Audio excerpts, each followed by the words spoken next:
پاکستان کراچی کا یہ مظاہرہ ہے اور اس مظاہرے کا مقصد یہ ہے کہ سویڈن کے قرآن کے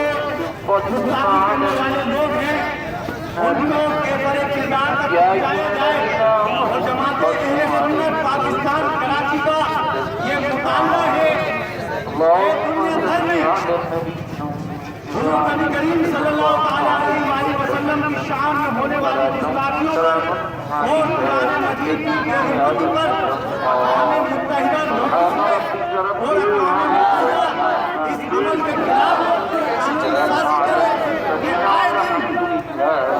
دل چاہتا ہے وہ پیغمبر اسلام کی شادی کر دیتا ہے، آئے دن جس کا دل چاہتا ہے وہ اسلام کی مقدس کتاب سے بے حرمتی کرتا ہے۔ تو جماعت اہل سنت یہ مطالبہ کرتی ہے کہ عالمی سطح پر ایسے قوانین وضع کیے جائیں،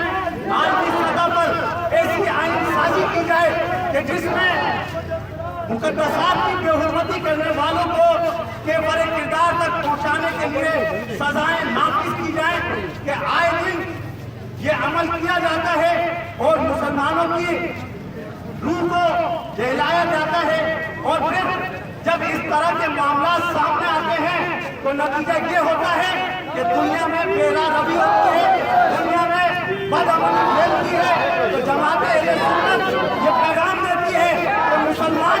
اقوام مسلمان جو ہیں پرامن جماعت ہیں، مسلمان پرامن گروہ ہیں، ہمارے امن کو سبوتاژ نہ کیا جائے، ہمیں گھیرا نہ جائے۔ جب ہم کسی کے نظریات کے خلاف بات نہیں کرتے، جب ہم کسی کی مقدسات کی توہین نہیں کرتے تو پھر ہماری مقدسات کی بھی توہین نہ کی جائے۔ لہذا جماعت اہل سنت کے پیغام دیتی ہے کہ اگر اس طرح کے واقعات مزید سامنے آتے ہیں اور جو واقعہ ہوا اس پر کوئی پیش رفت نہیں ہوتی تو اس احتجاج کا دائرہ کار وسیع کیا جائے گا اور ماضی کی طرح احتجاج ریکارڈ کرایا جاتا رہے گا۔ لیکن ہمارا یہ مطالبہ برقرار ہے کہ اقوام متحدہ اس کا نوٹس لے اور پھر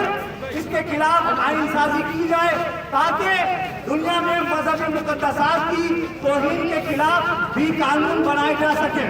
اور اس عمل میں ہم وزیر اعظم پاکستان سے اور صدر مملکت سے یہ مطالبہ کرتے ہیں کہ جہاں آپ نے